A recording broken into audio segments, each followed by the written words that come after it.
సిద్ధంగా ఉంది. ఇది ఒక్కటే కాదు సార్, నిన్న లా అండ్ ఆర్డర్ మీద తమరు ఇచ్చినటువంటి లెటరు మాది స్టేట్మెంట్ ఈ హౌస్ లో ఇదే ఫ్లోర్ లో స్టేట్మెంట్ పెట్టబడింది. దెన్ అగ్రికల్చర్ మీద నిన్న జరగాల్సింది కాదండి, రిప్లై అది సార్. ఒక్క నిమిషం, రిప్లై తప్ప స్టేట్మెంట్ కాదు. మీరు వినడానికి ఓపిక లేక ఎందుకు మీరు అంత డిఫెన్సివ్ లెక్క వెళ్తారు సార్?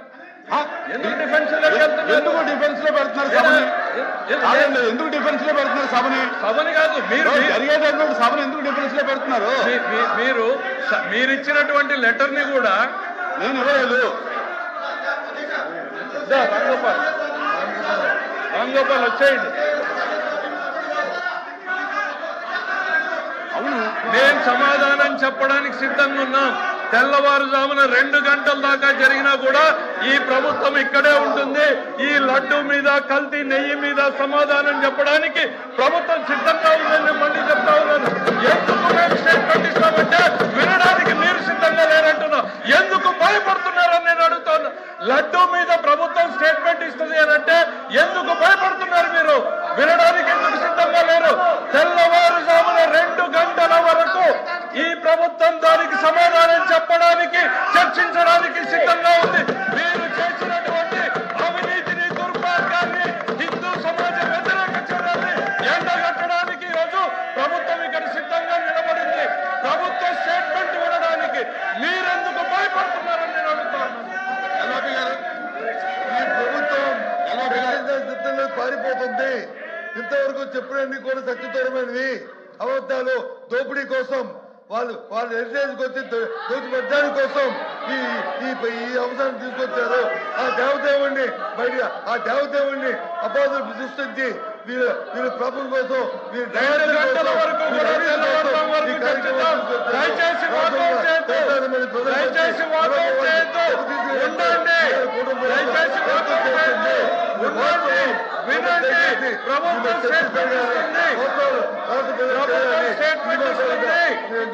ప్రభుత్వం స్టేట్మెంట్ ఇస్తుంది. వినండి, చర్చిద్దాం. దయచేసి వాకౌట్ చేయొద్దు. ఎందుకు భయపడుతున్నారు? ప్రభుత్వం స్టేట్మెంట్ ఇస్తుంది. ఎందుకు భయపడుతున్నారు?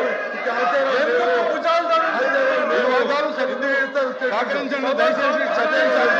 ఎందుకు భయపడుతున్నారు? విచిత్రంగా ఉంది. ఉందంటుంది, ప్రతిపక్షం సిద్ధంగా ఉంటుంది అంటుంది. భయపడుతున్నారు.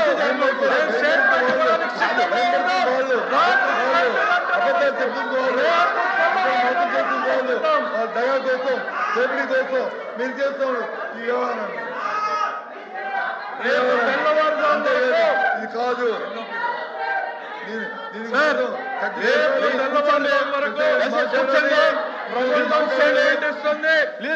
స్టేట్మెంట్ మీద చర్చ చేయండి. ఎందుకు భయపడుతున్నారని అడుగుతున్నా అధ్యక్ష. నిజాలు వెలుగులోకి వస్తాయనా?